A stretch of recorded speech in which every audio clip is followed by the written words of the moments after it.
And now everybody sing, the world is such a wonderful place. The world is such a wonderful place to wander through. To wander through when you got someone you love.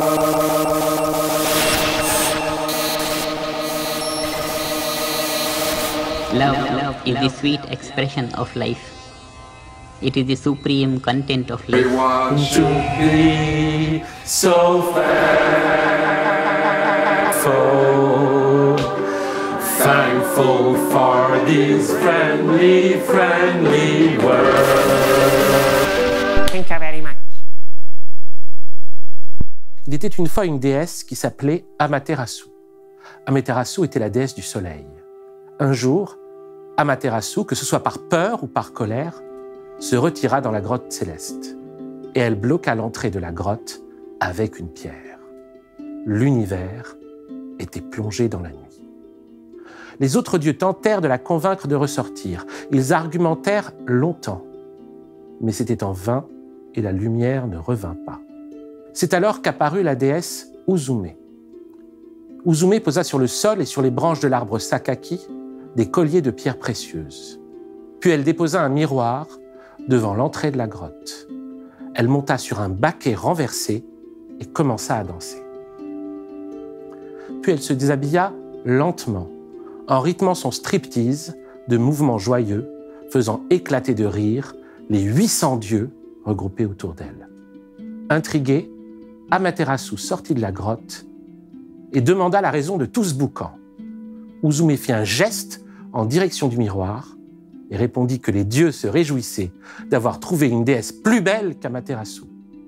Le temps que celle-ci avance jusqu'à la glace qui lui renvoyait son propre reflet et se rende compte de la ruse, les autres dieux refermèrent la grotte céleste et la lumière revint pour toujours dans le monde. Vous ai-je précisé l'identité d'Uzume ? Non.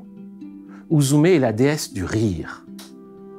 Ce que nous enseigne ce vieux conte japonais, c'est que le rire, comme l'érotisme, a toujours été parmi nous. Et le rire, comme l'érotisme, sont là pour faire revenir la lumière quand l'univers est dans la nuit. L'humour, lui, n'a pas toujours existé. Le mot n'existait même pas en français avant le XVIIIe siècle. Il vient de l'anglais « humor », les humeurs. Mais à partir du moment où l'humour apparaît comme pratique singulière, voire comme métier, on canalise le rire pour un usage déterminé. On commence à le traiter comme une matière spécifique, un élément séparé dans l'existence qu'on peut traiter de façon singulière. Ça n'est pas sans poser d'énormes problèmes. Comme tout élément séparé qu'on traite de façon singulière, il peut aisément se transformer en son contraire. On peut écouter un humoriste ou une séquence humoristique et se dire « non, ce n'est pas drôle », tandis qu'on ne peut pas rire de quelque chose et dire ensuite « ce n'était pas drôle », parce qu'on a ri. L'humour, c'est toujours quelque chose qui risque d'être pas drôle.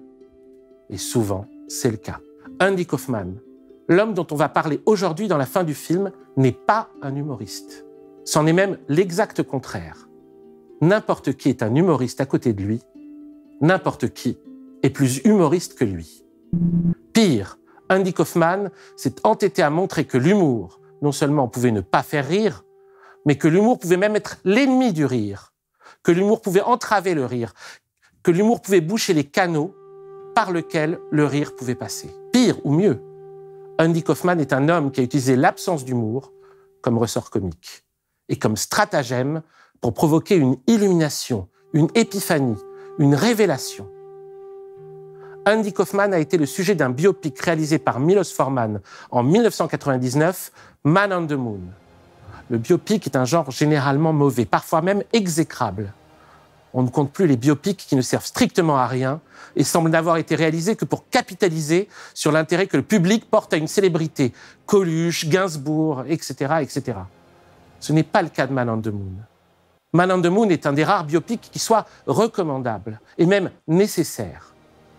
Parce que son sujet, Andy Kaufman, est une énigme et que celle-ci frappe à la porte de notre temps pour y faire revenir la lumière. Bienvenue dans la fin du film, épisode 14, Man on the Moon de Milos Forman, show business et délivrance des formes.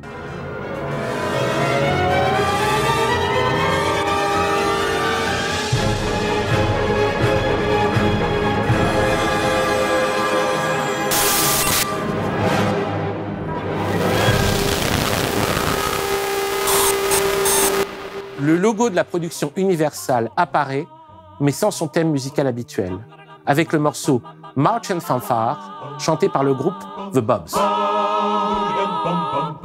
Puis nous voyons, en noir et blanc, un homme joué par l'acteur Jim Carrey, avec un accent étrange, difficile à situer. Il nous regarde dans les yeux, face caméra, et il se présente. Hello, I am Andy, and I would like to thank you for coming to my movie. Il s'appelle Andy. Il nous remercie d'être venu voir son film. Il aurait aimé qu'il soit de meilleure qualité, mais malheureusement le film est nul. Alors, nous dit-il, il a décidé de couper tout ce qui n'allait pas. Le film est désormais beaucoup plus court. In fact, this is the end of the movie. Thank you very much. Évidemment, ce n'est pas vrai.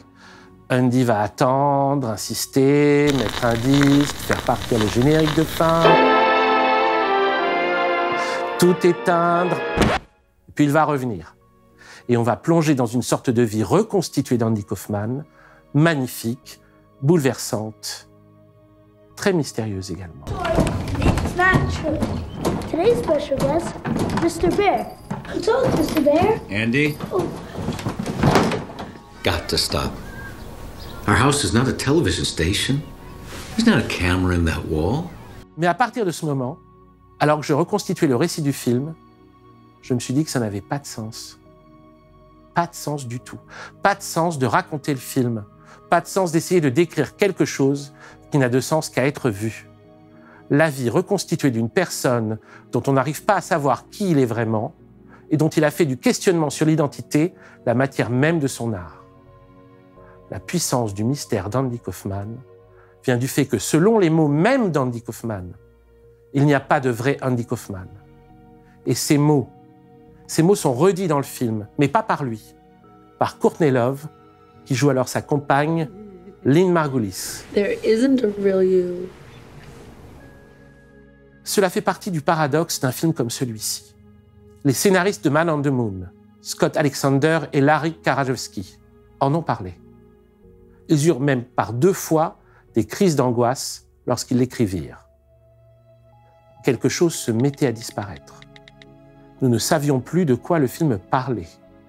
Nous ne savions pas qui était Andy. La panique s'installait, les milliers d'anecdotes recueillies ne coagulaient pas dans un personnage. Andy était juste un cryptogramme qui se mouvait à travers une série d'épisodes. Des couches de masques et de subterfuges. Mais lorsqu'on ôte la dernière couche pour voir à quoi ressemble l'homme à l'intérieur, il n'y a rien. Mais soit vous avez vu Man on the Moon et ça n'a pas de sens de le raconter, soit vous ne l'avez pas vu et ça n'a pas de sens de le raconter non plus. Regardez-le. Revenez ensuite.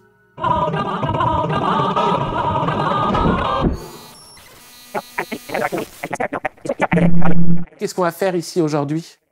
On va repartir de zéro. On va tenter de reconstituer à notre tour la vie d'Andy Kaufman, mais de façon exégétique. On va faire comme dans la chanson Mind Games de John Lennon. Comme des mecs un peu druides, on va tenter de lever le voile. Andy Kaufman est né le 17 janvier 1949 à New York. Il apparaît pour la première fois dans l'émission de télévision Saturday Night Live le 11 octobre 1975. Il a 26 ans, il est debout, il a l'air agité et timide. Il se tient à côté d'un tourne-disque qui joue la chanson du générique du dessin animé Mighty Mouse, Super Souris.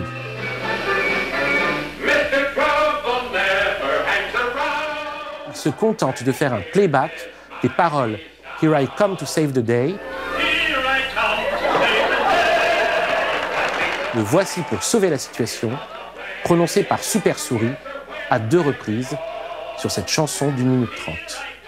Puis il salue avec un sourire ravi. Le public est à la fois décontenancé et hilar. Et cette apparition le rend immédiatement célèbre. Un détail qui n'en est pas un.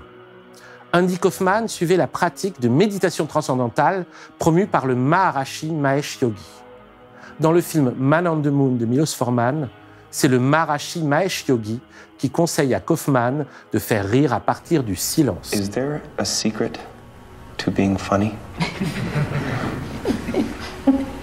Yes. Silence. dans la réalité, c'est un peu différent.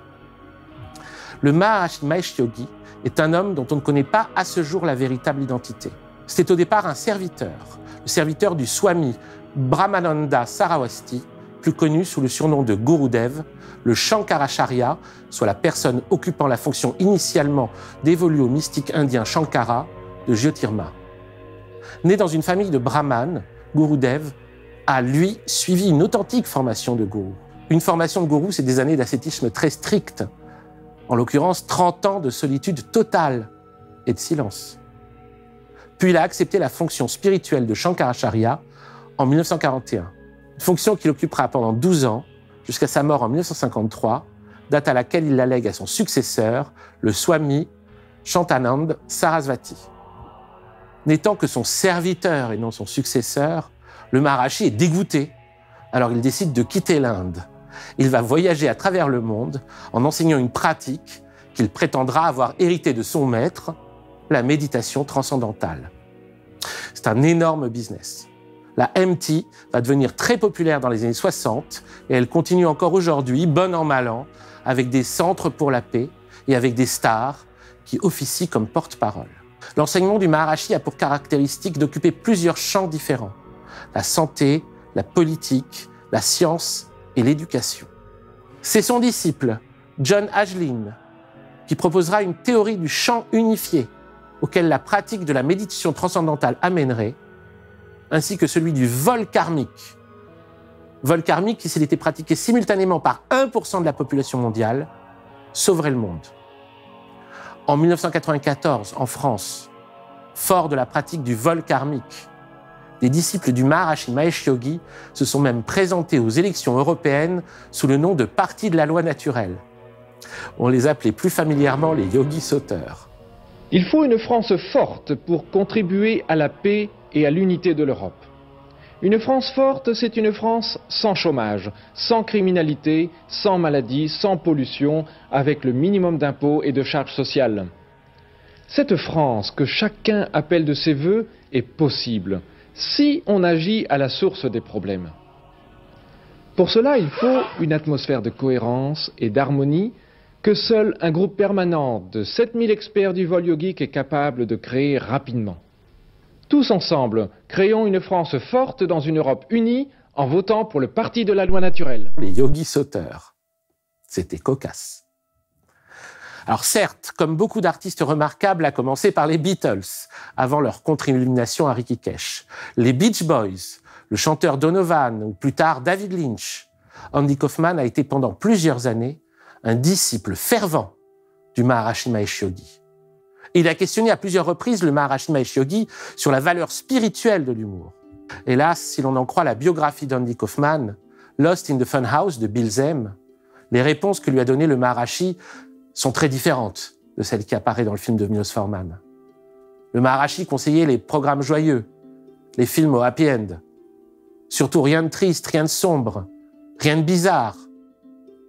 Ce qu'il avait dit à Andy Kaufman, c'est que les hommes qui faisaient rire à partir de l'humour noir ou d'un humour sarcastique étaient, selon lui, d'un très bas niveau de conscience. Andy Kaufman était un adepte sincère de la méditation transcendantale. Il était végétarien, il ne fumait pas, il ne buvait pas, il ne se droguait pas. Il faisait 3 heures de méditation par jour. Et il est mort en 1984, à 35 ans, d'un cancer des poumons. Ce n'est pas une blague, bien que beaucoup de gens l'aient cru. Mais on ne peut s'empêcher de penser que malgré sa confiance dans la voie spirituelle représentée par le yogi, Andy Kaufman a été un artiste totalement traître à ses principes, totalement hérétique. Il est difficile de définir ce qu'Andy Kaufman a fait. Son œuvre même n'est pas aisée à circonscrire. Potentiellement, toute apparition télévisuelle ou théâtrale d'Andy Kaufman fait partie de son corpus. Mais ses 3 œuvres principales sont 2 émissions télévisées, entièrement supervisées par lui, et un spectacle où il pousse au plus loin tous ses principes d'illusion et d'illumination. Ce sont ces 3 chefs-d'œuvre. Andy's Funhouse, en 1977. Andy's Funhouse, starring Andy Kaufman. Le spectacle au Carnegie Hall de 79. Et The Andy Kaufman Show, en 1983. Dans ceux-ci, on retrouve, magnifiés, presque toutes ces grandes idées et visions, et même des développements narratifs qui seront repris tels quels dans la construction du film Man on the Moon de Milos Forman. Andy's Funhouse, réalisé pour la télévision en 1977, est déjà d'une étrangeté considérable. Étrangeté, c'est le mot. Puisque dès le pré-générique, un de ses doubles, Foreign Man, l'étranger, explique, assis sur un fauteuil, qu'il n'y aura pas d'émission parce qu'il a dépensé tout l'argent de la chaîne en se pillant des vacances. So I went on vacation with the money, and now I have nothing left but just for this one camera and this chair, you know. On ne verra rien d'autre que lui, assis sur un fauteuil, pendant toute la durée de l'émission. Alors l'étranger s'excuse, maladroitement. Il se tait, il attend, il chantonne. Puis il regarde droit devant la caméra et il nous explique. Now that we have lost the audience and now only my friends are watching, I would like to show my special. Le générique est lancé et on continue avec lui, planté comme un piquet devant un décor très pauvre. Thank you very much.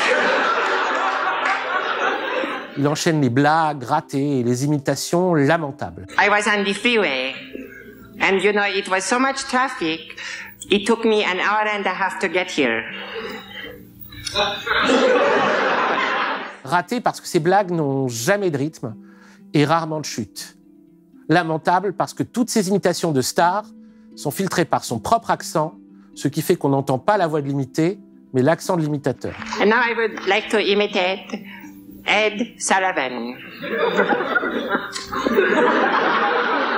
No, wait until I give you the punch. Now I have to start all over again. Invariablement, dans les spectacles d'Andy Kaufman, comme dans cette émission, l'étranger, tout en les ratant, fait une sorte de catalogue des blagues stéréotypées. Il les enchaîne. Ce sont des blagues typiques d'humoristes stand-up new-yorkais sur les embouteillages, les taxis ou sur la mauvaise nourriture que lui fait sa femme. Ce sont des blagues qui ne sont pas drôles de toute façon. You know, I am very happy to be here tonight, but one thing I don't like is too much traffic. L'étranger rate des blagues qui ne méritent pas d'être réussies. Réussies, elles seraient peut-être encore moins drôles qu'en étant ratées. Mais en tant que spectateur d'un humoriste, on se serait sans doute un peu forcé à rire, par convenance, par habitude, par réflexe, par politesse. À travers l'étranger, Andy Kaufman pratique l'humour comme si c'était une langue étrangère, comme si l'humour était un langage qu'il ne maîtrisait pas totalement. Mais en nous confrontant à l'échec de comprendre son mécanisme, il nous fait saisir son caractère artificiel, son caractère initialement forcé. L'étranger est étranger à notre monde parce qu'il est étranger à l'artificialité de nos coutumes, dont l'humour fait partie. Mais en ratant ces blagues, c'est surtout nous qu'il met dans la position de l'étranger, puisque l'étranger peut rire de sa blague ratée, mais est incapable de la restituer et donc de nous y faire participer. L'étranger nous place devant l'humour comme devant un domaine qui est placé devant nous, mais dans lequel on ne peut pas rentrer. C'est une expérience fondamentale de l'être humain. Être étranger au caractère comique d'une situation et se sentir tout à coup exclu de sa réalité. En nous rappelant à cette expérience, Andy Kaufman fait de la non-réception d'une blague un premier moment d'illumination. Comme écrit Florian Keller dans son essai « Comique extrémiste, Andy Kaufman et le rêve américain ». Lorsqu'il était drôle, les gens avaient du mal à expliquer ce qui les faisait rire. Lorsqu'il ne l'était pas, sa présence dérangeait. Ce premier moment d'illumination est suivi d'un deuxième. Sa série d'imitations, toute nulle également, puisqu'on n'entend pas la voix de l'imité, mais celle de l'imitateur. I would like to imitate Archie Bunker. You stupid. Everybody's so stupid. You meathead, get out of my chair. Toutes ces imitations sont ratées, sauf la dernière. Une imitation d'Elvis Presley qui s'annonce désastreuse, comme toutes les précédentes, mais que l'étranger réussit, soudain, au-delà de toute espérance. Last, but not to be the least, I would like to imitate for you the Elvis Presley.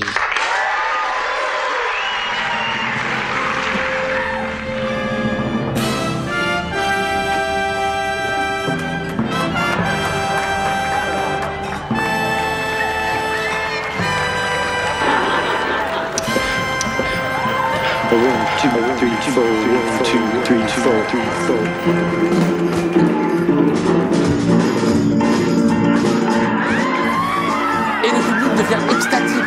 Il hurle, il applaudit. Et avec une joie bien plus grande que si ce qui avait précédé avait été moins raté. Troisième moment d'illumination. Moment d'illumination, parce que ce que Kaufman nous montre, c'est que nous n'avions pas besoin initialement d'une grande quantité d'imitation, mais seulement d'une seule pour vivre l'enchantement propre à cette pratique. Plus exactement, ce dont nous avions besoin avant tout, c'était d'un écart qualitatif. C'est d'une rupture. C'est toujours cette rupture que nous cherchons, cet écart. Une seule imitation réussie dans une série de blagues nulles et d'imitations ratées produit une sensation aussi forte, si ce n'est plus forte, qu'une série de blagues et d'imitations réussies.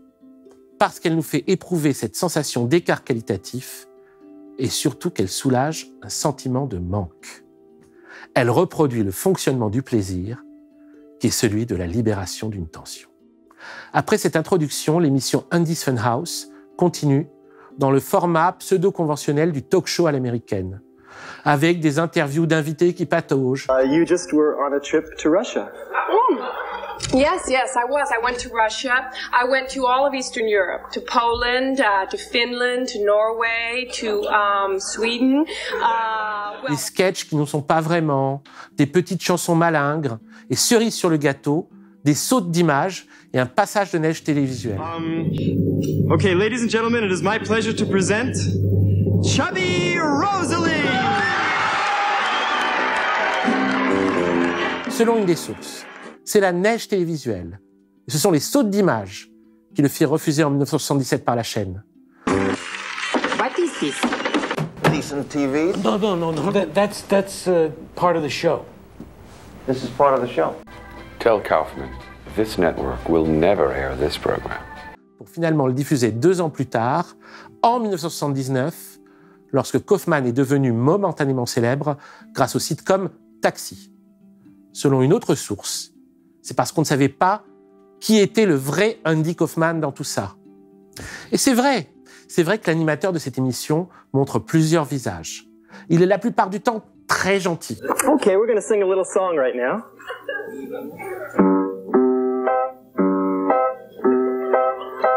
Oh, the cow goes moo. Mais à plusieurs reprises, il apparaît comme méprisant et humiliant. Et l'émission devient soudain très choquante.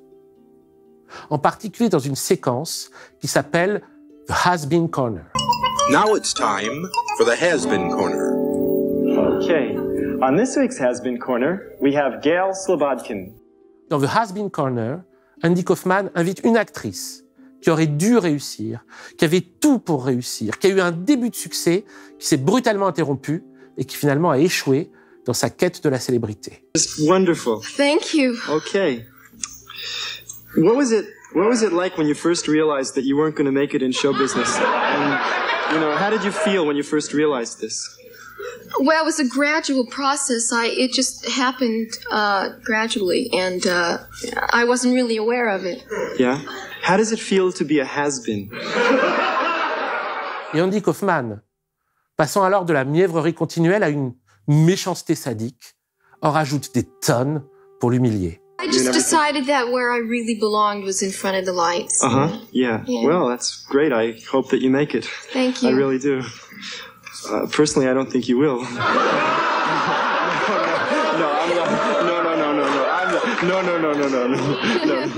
C'est un climax d'obscénité, une obscénité terrible, où le public en vient à littéralement haïr ce mielleux Andy Kaufman, qui le confronte soudain brutalement à la triste réalité masquée derrière le rêve de la célébrité.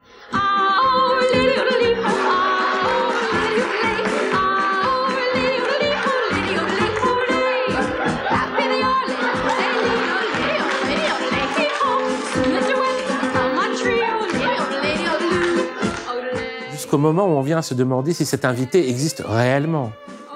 Et les recherches, si on les fait, vont évidemment se révéler infructueuses.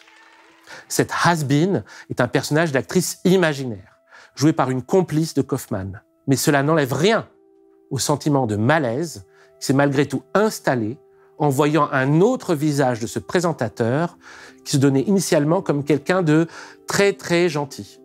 Encore une illumination.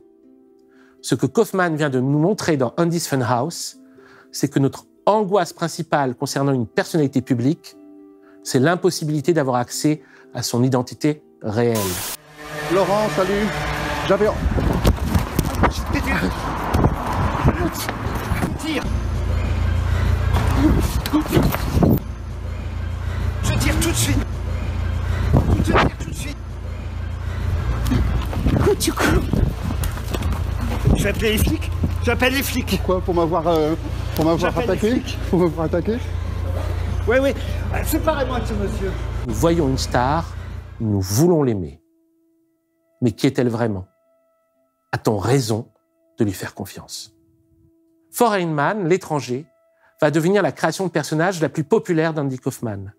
Et celle-ci enthousiasme la chaîne de télévision ABC, au point que celle-ci va proposer à Kaufman de rejoindre le sitcom Taxi, dans lequel il jouera un personnage inspiré de l'étranger, Latka. Di bani to si vede che c'è bolle che si pidi con le vite. Una sata le vecine botte che ne va. Ma tutti bini corti.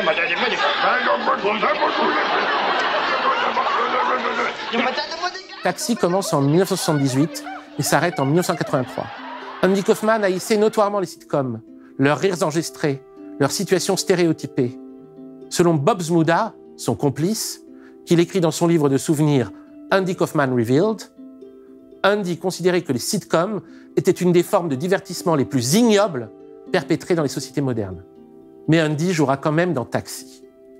Et presque moins par ambition que par abnégation, comme il continuera toute sa vie, à faire serveur dans un restaurant, Jerry's Famous Deli, alors qu'il n'en avait plus la nécessité financière. Excuse me, are you Andy Kaufman?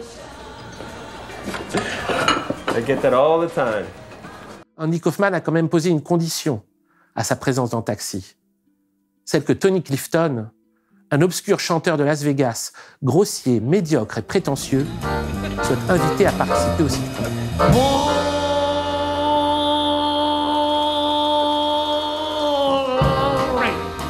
Tony Clifton devait jouer dès la première saison, dans le 13e épisode, le rôle du frère du personnage Louis de Palma. Mais le jour où le chanteur s'est présenté dans les studios pour jouer dans Taxi, celui-ci a insulté l'équipe,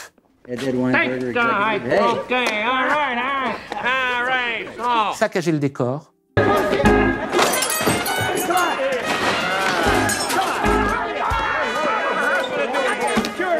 a fini par se faire virer par la production.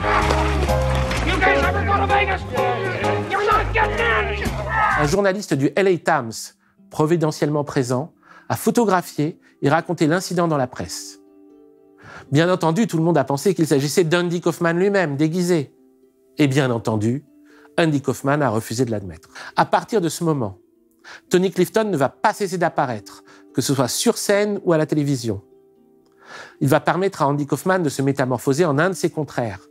Andy Kaufman, on l'a dit, ne mangeait pas de viande, ne buvait pas et ne fumait pas.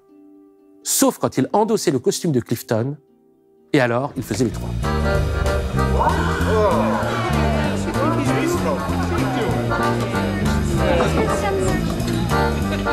Tony Clifton chante très mal, et entre chaque morceau, il insulte son public, il le maltraite. Problème inattendu, le public qui au départ le déteste, une fois qu'il l'assimile à un masque d'Andy Kaufman, se met soudain à l'aimer. Soyons plus précis, le public n'aime pas Clifton, le public aime Clifton en tant qu'il est un masque d'Andy Kaufman, uniquement en tant que masque de Kaufman. Tout cela va changer lors du spectacle au Carnegie Hall de 1979. Tony Clifton assure la première partie. Et lorsqu'on arrive à la fin du spectacle, Andy Kaufman s'affuble d'une fausse moustache et se met à imiter Clifton. Il est alors rejoint sur scène par Tony Clifton lui-même.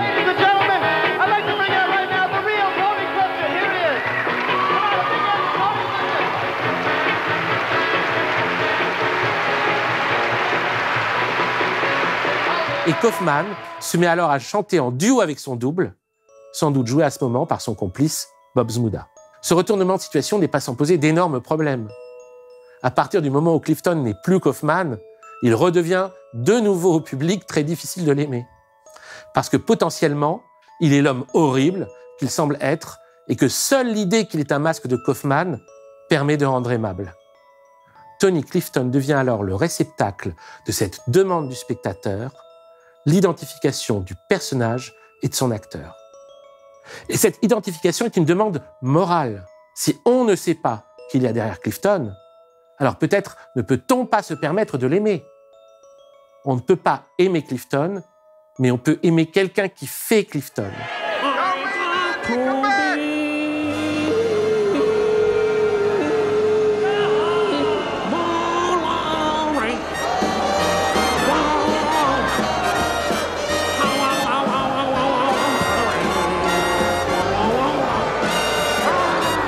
Mais alors, on doit savoir qui est le vrai performeur qui joue Clifton. Quelles sont ses intentions? What do you want? Well, I don't understand this act. It's good old-fashioned entertainment, George. Everyone loves a villain. Or, évidemment, il n'y a pas plus de vrai Tony Clifton qu'il y a de vrai Andy Kaufman. Tous deux sont pour Kaufman des masques, révélant un semblable néant d'identité. Mais ils sont aussi le lieu d'une demande d'identification qui, celle-ci, est absolument réelle. Réelle comme une tension qui doit se résoudre. La tension de ne pas comprendre. La tension de ne pas savoir. Est-il bon? Est-il méchant? Est-il lui? Est-il un autre? D'où cette hypothèse qu'on peut déduire des performances kaufmaniennes, du corpus kaufmanien. L'humour n'est pas nécessaire, mais la tension dont il doit nous délivrer est réelle. C'est à cette tension qu'il faut s'intéresser. Et c'est à la souffrance à laquelle elle correspond.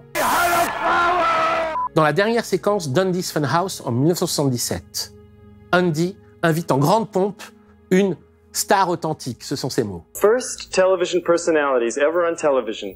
His show was on from 1947 to 1960, and for me, he was the first star that I was ever aware of in my whole life. Cette star, c'est Howdy Doody, c'est-à-dire la marionnette des émissions télé de son enfance. Ladies and gentlemen, it is my honor and privilege to present the original, yes, the original, Howdy Doody. Andy présente Howdy Doody comme la première star qu'il ait connue. Parlant avec lui, il ajoute « Même si je vois les ficelles qui agitent tes bras, même si je sais qu'il y a quelqu'un qui tire ces ficelles, pour moi tu es aussi réel que n'importe qui d'autre dans cette émission. C'est comme si je parlais à une personne réelle. » Kaufman utilise alors la marionnette dans un objectif poétique double. D'un geste, il relègue toutes les stars, lui-même compris, dans le domaine des pantins tirés par des ficelles. Mais de l'autre, il relève la grâce et la beauté du pantin. Il admet sa réalité. And I must say, even though I could, even though I could see your strings and everything, to me you're just as real as anyone else who's on this show. And I feel like I'm really talking to a real person. Andy regarde Howdy Doody avec une tendresse et une admiration qui ne semblent pas feintes. C'est peut-être même quand il regarde Howdy Doody qu'on se rapproche d'un vrai Andy Kaufman, si seulement cette qualification signifie quelque chose. Se voir comme un étranger dans ce monde. Considérer sa personnalité elle-même comme une collection d'identités étrangères les unes aux autres. Se considérer comme étranger à ses propres identités, voir le vide au cœur de ce sentiment d'existence, quelque chose de l'ordre de la marionnette, mais enfin, voir la réalité dans la marionnette. Tout cela fait de l'œuvre d'Andy Kaufman un authentique neti-neti de l'humour, soit un équivalent humoristique du ni ça de la métaphysique indienne. That I just always wanted to do this, and I always wanted to meet you, and I just have so much that I'd like to tell you, and I wish we could talk more. But, I just want you to know that I love you, and this is really something for me. So, is there anything that you'd like to say to all the boys and girls? Well, I just want them to know that, well, even though they're all grown up now, they should never forget all those things we hope they learned on our show. You know, things like, oh, they should always brush their teeth and eat the proper foods and listen to their moms and dads and be nice to people. Oh, and you know, those aren't just for kids, but also for the grown-ups too. Parce qu'à travers ses sketchs, hérétiques à la fausse religion du Maharishi Mahesh Yogi, que pourtant il pratiquait, Andy Kaufman touche paradoxalement à une authentique tradition métaphysique indienne. Celle de l'Advaita Vedanta de Shankara, celle incarnée par Gurudev lui-même. Well, Andy, I'll always be thinking of them and there'll always be a place for them in my heart. Soit la considération de tout ce que nous sommes comme le produit de conditionnement et de détermination préalable. Une compréhension qui nous permet d'arriver par soustraction à une authentique identification avec Brahma, la divinité, étranger au monde, étranger à lui-même, sensible à l'absence de moi comme à la réalité de notre souffrance que révèle la tension présente dans notre demande de résolution à ces blagues. Andy Kaufman retrouve quelque chose d'authentiquement métaphysique dans la pratique de l'humour. Il en fait même un yoga. Il réussit à atteindre le lieu où la plus grande tension peut trouver sa véritable délivrance, celle où on peut s'identifier à la réalité de l'illusion, derrière l'illusion de la réalité. La démarche d'Andy Kaufman n'est pas seulement mystique, elle est aussi politique. Elle nous permet d'identifier et de retourner en son contraire l'événement le plus macroscopique du XXe siècle, à savoir la création du vedettariat et de son installation dans le cœur des hommes, reposant sur une interprétation à la fois ontologique et morale de la célébrité. Une interprétation justifiant, par le principe de concurrence entre individus, la domination psychique du capitalisme.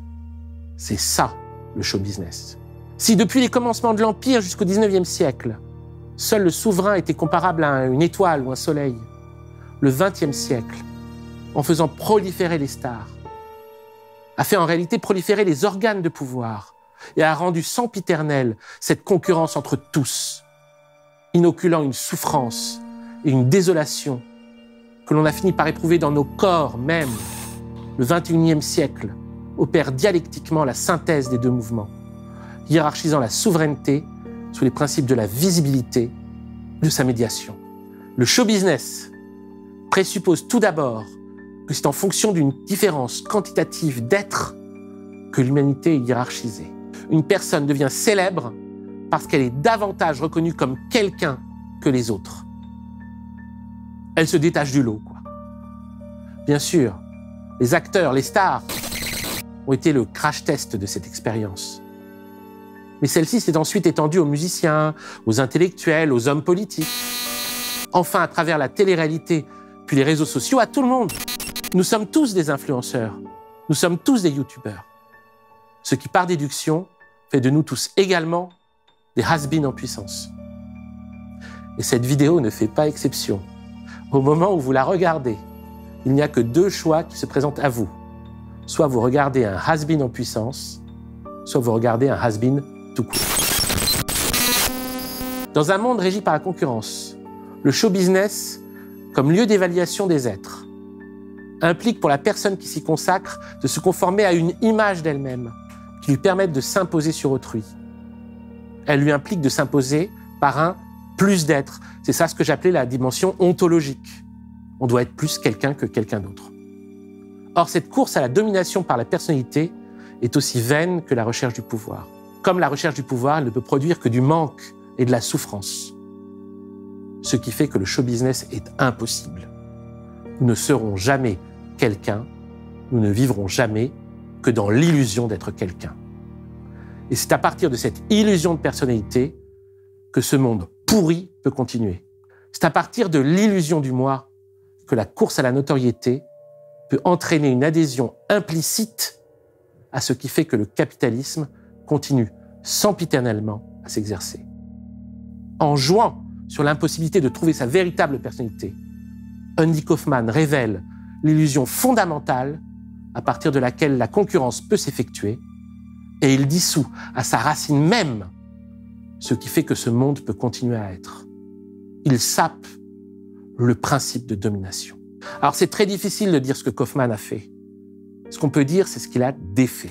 Ce qu'Andy Kaufman a défait, c'est toutes les ficelles qui maintiennent l'illusion de réalité propre au show business, une, par un pseudo-amateurisme qui relève en réalité de la précision artistique la plus démoniaque en vue de fomenter le plus imparable des leurs.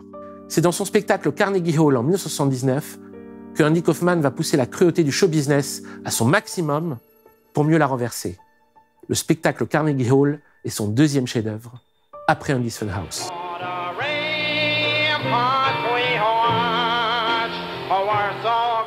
Après une introduction de Tony Clifton, et avant une conclusion où Andy Kaufman et Tony Clifton vont chanter en duo, nous voyons se succéder plusieurs invités, dont la grâce tient paradoxalement à leur amateurisme. The Love Family, 4 enfants hippies leur mère, qui compensent par leur enthousiasme ravageur l'absence totale de professionnalisme de leurs chansons.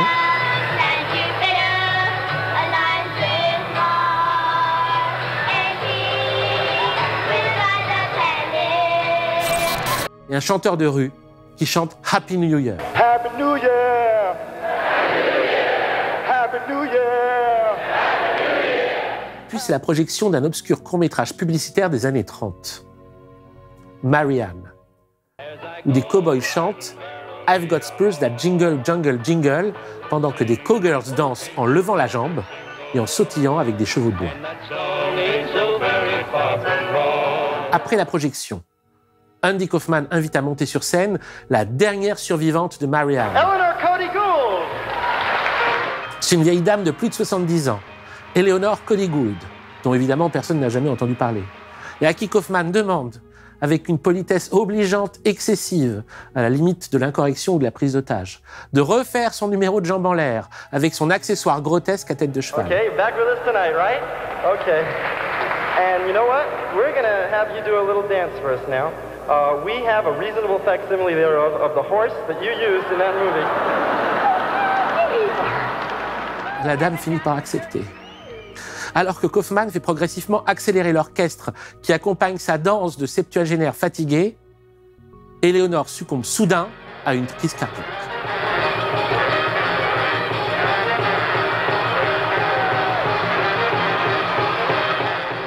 Andy Kaufman est allé trop loin. Le showman part brusquement, le public est dans tous ses états, et le producteur du spectacle et éternel complice de Kaufman, Bob Zmuda, déboule sur scène sur des fronts. Il fait rallumer la salle et appelle un médecin qui surgit du public pour confirmer la mort de la danseuse. Silence interminable. Puis Kaufman revient sur la scène, avec un chapeau d'Indien sur la tête. Tout le monde pense qu'il a définitivement pété les plombs. Il fait une ghost dance autour du corps de la vieille dame devant l'audience traumatisée, et Madame Gould se relève. Les bras tendus comme un zombie, elle revient d'entre les morts pour saluer la salle. Le spectacle peut continuer. Oh! It's like ballet. Oh! Did you see that? Avec notamment ses combats de catch. You guys are brilliant. I want to be a bad guy wrestler in the worst way. No, I hate to break it to you, but the problem here is you don't have the build for it, the look for it. These guys are huge. They would kick your ass. Contre les femmes. Maybe I can pick on someone a little smaller than me. Pardon. Catch contre les femmes. Oui. Un autre masque né des apparitions publiques d'Andy Kaufman, c'est le catcheur mixte homme-femme, Monsieur Kaufman.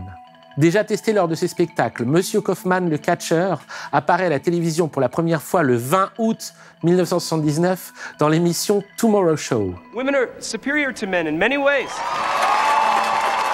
When it comes to cooking and cleaning and washing the potatoes, scrubbing the carrots, making the babies, mopping the floors, they have it all over men. Il annonce alors qu'il défie toutes les femmes dans le public qui seraient intéressées à venir combattre contre lui. Et qu'elles perdront. autant le Andy des spectacles, à l'instar de l'étranger, était généralement perçu comme gentil, voire naïf. Autant ce monsieur Kaufman est misogyne, lâche, crâneur, un vrai incel avant l'heure. I've never met a woman in the ring in the 3.5 years that I've been doing this who was able to pin my shoulders to the ground. And it's embarrassing, but I'll keep doing it because they keep saying they want to try. And as long as there's women out there that want to try and humiliate themselves like that. Now, I'm not saying women are mentally inferior to men because when it comes to things like cooking and cleaning, washing the potatoes, scrubbing the carrots, raising the babies, mopping the floors, they have it all over men. I believe that. De plus, il croit que tout lui est dû. C'est d'abord un enfant gâté de Hollywood. I am not a hick. I am not from Memphis, Tennessee. I don't come from Tennessee like you do. Okay? I come from Hollywood, California, where I make movies and TV shows. I am a national television star, and I want the respect that I deserve when I come down to Memphis. I'm from Hollywood! Cette star hollywoodienne est un individu que le public doit détester et dont il doit désirer qu'il se fasse démonter par une de ses rivales. Or, terrible injustice, cette défaite n'arrive jamais. Il défie des femmes qui décident de venir lutter contre lui et il les vainc l'une après l'autre après s'être montré bête, insultant, humiliant, crâneur et parfois même malhonnête. Cette victoire perpétuelle et perpétuellement injuste de M. Kaufman sur les femmes qui combattent contre lui est quelque chose qui rend le public fou. C'est une tension qui ne se résout pas. Une tension qui génère une authentique souffrance. Une tension qui rend fou jusqu'au roi du catch lui-même, le célèbre Jerry Lawler, qui le défie alors publiquement. I make my living, I put my food on the table by wrestling, and it's a very serious sport to me. And I don't like anybody like you coming around and making fun of it or thinking that they can do it, just come walking in off the street. So I'm going to show you just how serious it is, so don't expect any mercy from me, Andy Kaufman.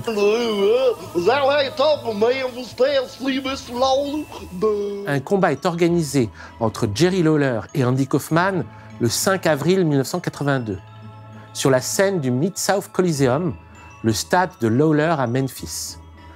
Un combat que Kaufman va enfin perdre. The match that generated the most interest pitted Jerry Lawler against TV personality Andy Kaufman. And here's what happened in that match. Pendant les 5 premières minutes, il dansa et sauta comme un singe avant de sortir du ring pour se protéger.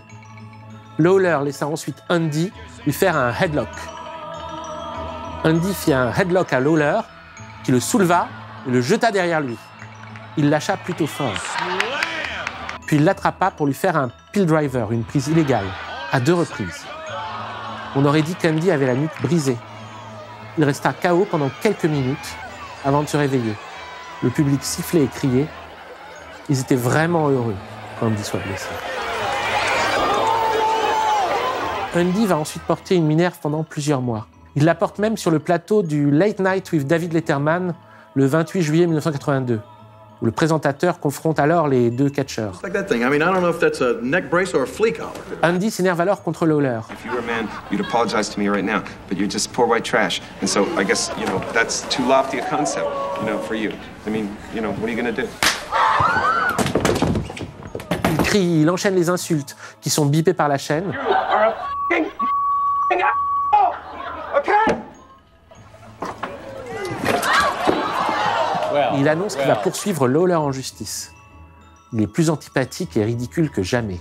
Cette détestation publique déclenchée par ces combats de catch à répétition, ces insultes misogynes et le mépris de classe professé par cette pseudo-star hollywoodienne, tout cela va coûter à Kaufman sa présence à la télévision. À partir de cet incident, Andy ne va plus être invité à Saturday Night Live. Et le groupe de méditation transcendantale ne voudra plus l'avoir pour membre. Il va devoir renoncer à sa pratique religieuse.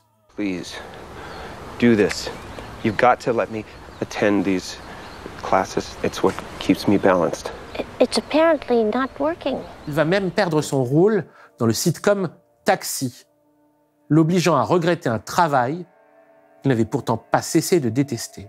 Pourtant, c'est du catch, pas de la boxe.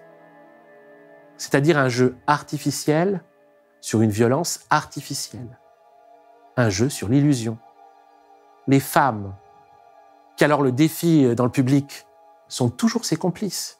On peut d'ailleurs aujourd'hui lire les lettres hilarantes qu'elle lui a envoyées pour participer à ses combats de catch. C'est dans le livre Dear Andy Kaufman, I Hate Your Guts, réalisé par sa compagne Lynn Margulis et publié en 2009 par les éditions Process. D'avoir édité ça. Oh, bah, c'est une idée géniale. Oui. I am a star, and next time I come here, I want you all to get down on your knees and bow down to me, and if I pass you by, kiss my feet. Et Jerry Lawler, le roi du catch, qui s'oppose à lui et le traite de lâche et de misogyne, puis lui casse la figure publiquement, bah, c'est également son complice, évidemment. Andy Kaufman n'a jamais été blessé, il n'a jamais eu besoin de porter une minerve. Tout était faux. Mais les émotions ressenties par les spectateurs étaient vraies. C'est ça le génie du catch. On sait que ce n'est pas vrai, et pourtant on y croit quand même. Dans Man on the Moon, Milos Forman, qui a l'intelligence de laisser Lawler jouer son propre rôle dans le film, au cas où les gens n'aient toujours pas compris qu'il était complice depuis le début, dit quelques mots où éclate la beauté de cette opération. Le temps d'un bref et lumineux moment, le monde entier a pensé que le catch était vrai. You're terrific. You're just the best. I wouldn't have traded it for anything. To me, this was a shining moment for wrestling. Me too.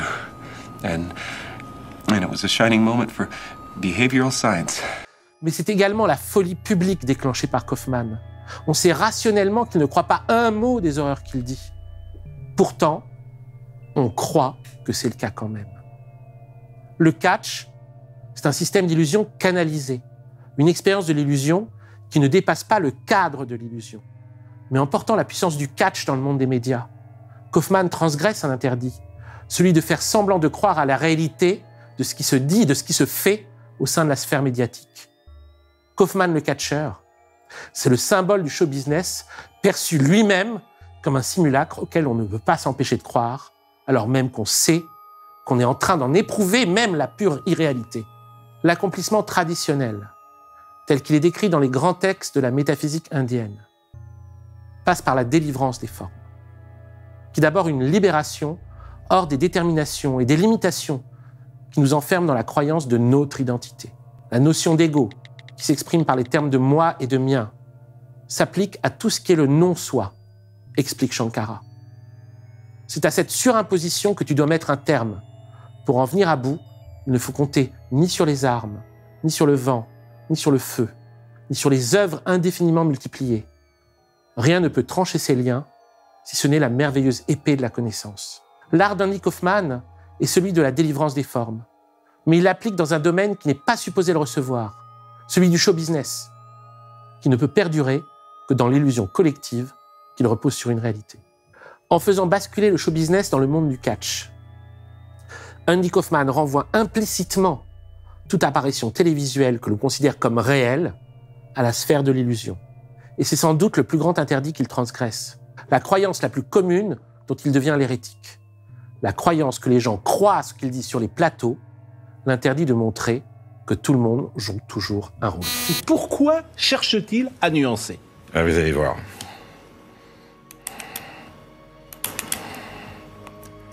C'est ça ma question.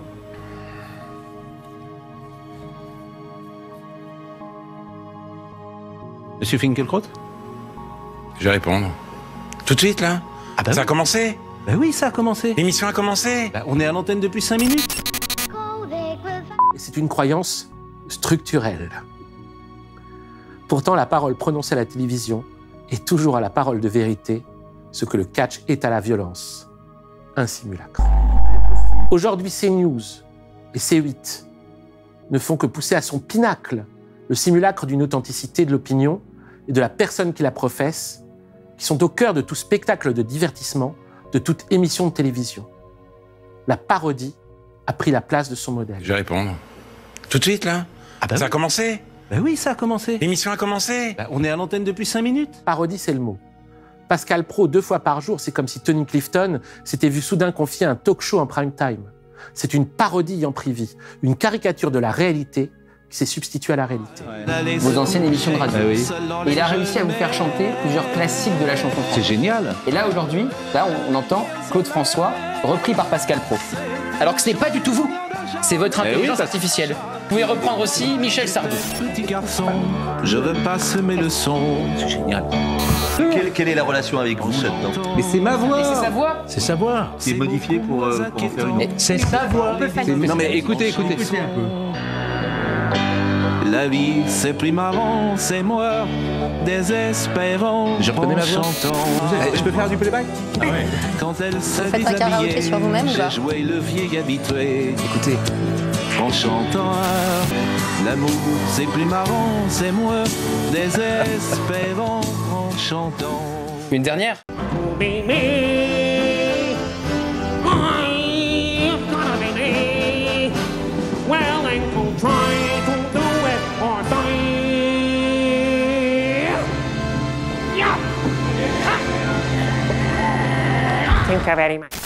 Que Cyril Hanouna et les autres agents provocateurs engagés par Bolloré le sachent ou non, le simulacre d'opinion, le spectacle de la colère qu'ils transmettent en continu n'a qu'une seule fin possible ici-bas, la guerre totale. Leur télévision est le monde de la concurrence sans merci, le contraire de la délivrance, l'intensification de l'ego jusqu'à la guerre de chacun contre tous et de tous contre chacun. Lente dépression, la tête en bas, dans le siphon.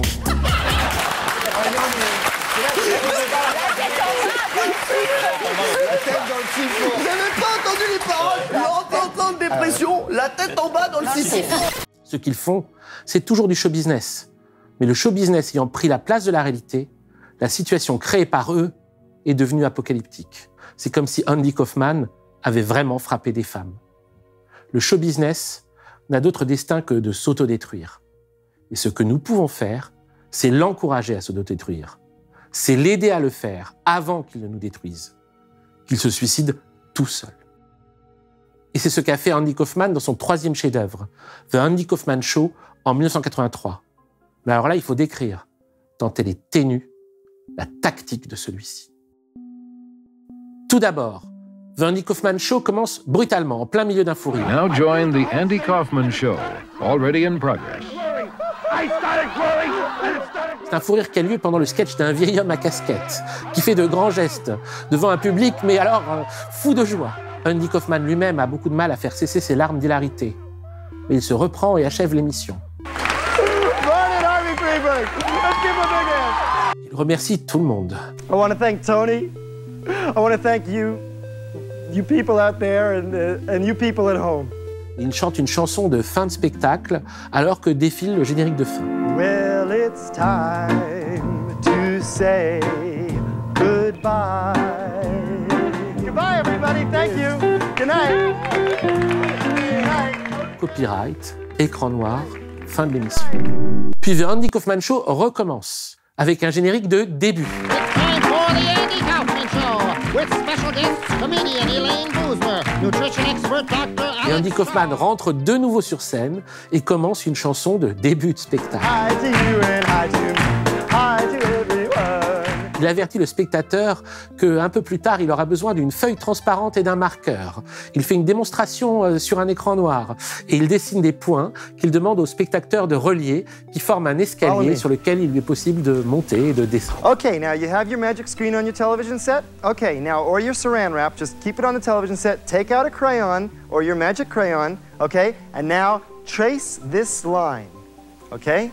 Trace the line now, come on. Those of you at home, come on now, trace the line. Et le show commence.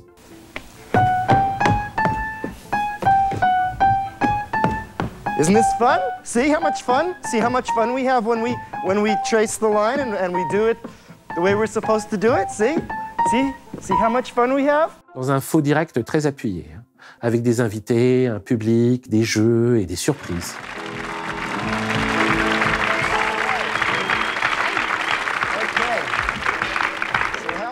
Le point de bascule a lieu lors de l'introduction d'une nouvelle section, The Going Too Far Corner. You got all of that on tape? That was magic. And now it's time for the Going Too Far corner. Le coin où on va trop loin. Et Andy présente un catcheur qui mange des œufs crus, les crache dans un verre et les ravale. Thing I'm going to show you here, you know. Okay, you want to do it for us? Yes, it's just like. What is it? Well, it's eating eggs, you know. Oh, it's a raw egg? Yes, 2 of them, yeah. Okay, let's see.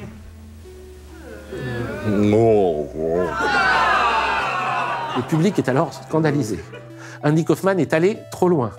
Apparaît alors un tribunal sous la forme d'une image fixe, où Kaufman, son image en incruste, apprend qu'il a été condamné à s'exiler sur une île. Mr. Kaufman, you are banned from television.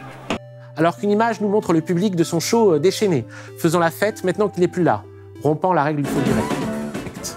Nous voyons une incruste d'Andy qui s'ennuie sur une île elle-même dessinée grossièrement au milieu d'une mer en image fixe. Une idée vient au personnage d'Andy. Il s'adresse au spectateur et lui demande de ressortir sa feuille transparente et son marqueur. You people at home can help me. Do you remember before I had you draw those steps on your magic screen?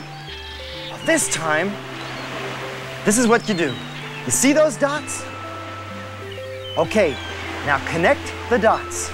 Okay, quickly, quickly. Connect the dots. Okay, you got it? Now see, it's a boat. Now I can get out of here. Thank you.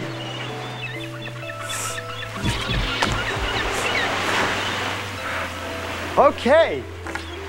Well, bye-bye. See you later.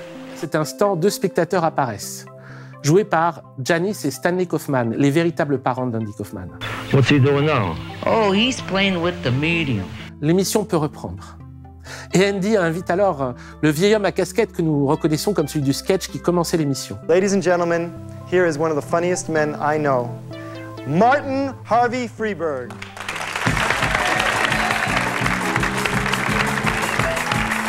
Janice et Stanley, chez eux, dans leur salon, commentent. « Ah, c'est là où on était arrivé. » Sur le plateau de The Andy Kaufman Show, Andy fait longuement l'éloge de son invité. Il le présente comme l'auteur du sketch qui lui a donné son plus grand fou rire depuis Laurel et Hardy au Far West. Bien chauffé par Kaufman, Friedberg accepte de refaire son sketch. Retour sur les parents de Kaufman qui commence l'émission. « Ah oui, on a vu ça déjà. On change de chaîne? Je croyais que tu voulais le voir. Je le vois si tu as envie de le voir. » Et les 2 vieux de palabrer pendant que le sketch disparaît intégralement devant nos yeux. On voit les commentaires des 2 vieux, mais le sketch, lui, on ne le voit pas.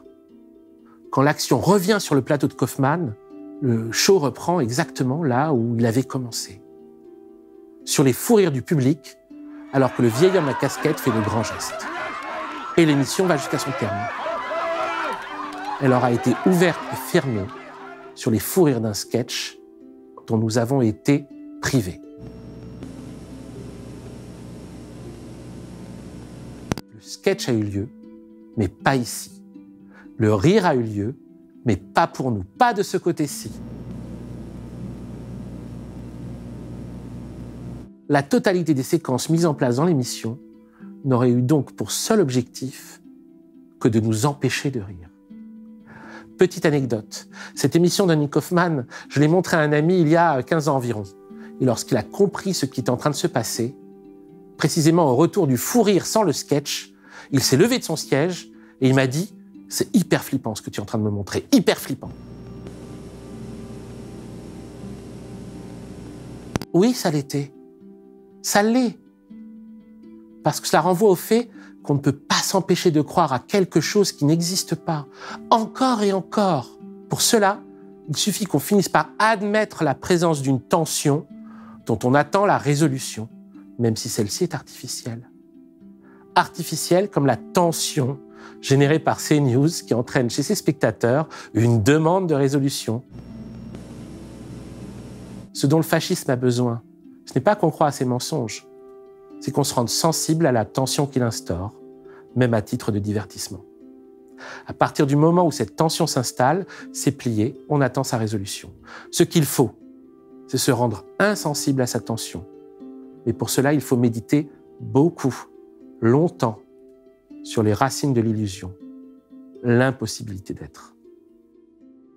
Andy Kaufman est mort moins d'1 an plus tard, le 16 mai 1984, à l'âge de 35 ans. D'un cancer des poumons, donc. Et depuis sa mort, en conformité avec le caractère presque messianique de sa personnalité, ou plutôt de son impersonnalité. De nombreuses rumeurs continuent à circuler, annonçant sa réapparition prochaine. Cependant, Andy Kaufman n'est toujours pas revenu. 15 ans plus tard, en 1999, Andy Kaufman est devenu le sujet d'un film, le film de Milos Forman, Man on the Moon, où il est interprété par Jim Carrey, ce film dont on n'a pas parlé aujourd'hui. With each day so full of joy, why should any heart be lonely? Et 18 ans plus tard, en 2017, un autre film, Jim and Andy, un documentaire de Chris Smith, explorera la façon dont Jim Carrey a vécu le tournage de Man on the Moon. À savoir que Jim Carrey ne s'est pas identifié à Andy Kaufman, non. Il s'est laissé incuber par Andy Kaufman. Il s'est laissé envahir par son être. Il s'est laissé envahir par son esprit. Il n'a vécu le tournage que dans la tête d'Andy Kaufman, 7 jours sur 7, 24 heures sur 24, au point que tout le monde l'appelait Andy. Même Bob Zmuda, consultant sur le film, même Lynn Margulis, également consultante, et les membres de la famille d'Andy Kaufman, qui le voyaient non comme un acteur jouant Andy Kaufman, mais comme Andy Kaufman lui-même ayant incubé un acteur pour les revoir et leur parler. I wonder if I could do that with other people. I wonder what would happen if I decided to just be Jesus. Andy Kaufman a été le Bouddha du show business. Il a été au show business ce que Bouddha a été à la personnalité humaine. Il a perçu la souffrance au cœur de sa réalité, le manque d'être, et a répondu à la réalité de cette souffrance par la création d'un yoga spécifique plutôt que d'entretenir l'illusion de sa réalité. C'est ça le yoga d'Andy Kaufman, la voie par laquelle l'homme éclate du plus grand rire et met en danger l'illusion égoïste sur laquelle s'appuient les pouvoirs qui continuent à vouloir s'exercer sur nous. Par son interruption spectaculaire, réalisée au cœur du spectacle de la domination lui-même, Andy Kaufman nous a montré les modalités par lesquelles CNews et C8 peuvent disparaître et avec elles tout ce que nous mourrons de vivre. Désormais, il n'y a plus de show business. Merci d'avoir vu cet épisode de la fin du film et rendez-vous dans un mois pour le suivant. Dans celui-ci, nous parlerons de Mélancolia de Lars von Trier. En attendant, likez, commentez, partagez, abonnez-vous à Blast, activez la cloche et soyez gentils avec les gens. On rentre dans une période extrêmement destructrice. Ce n'est pas une chose triste, mais nécessaire. Comme dans la Bhagavad Gita, Krishna est sur le point de prendre sa forme la plus impressionnante. Il est sur le point de se lever et de dire « Maintenant, je suis devenu la mort, le destructeur des mondes. Maintenant, Carnaval peut revenir. »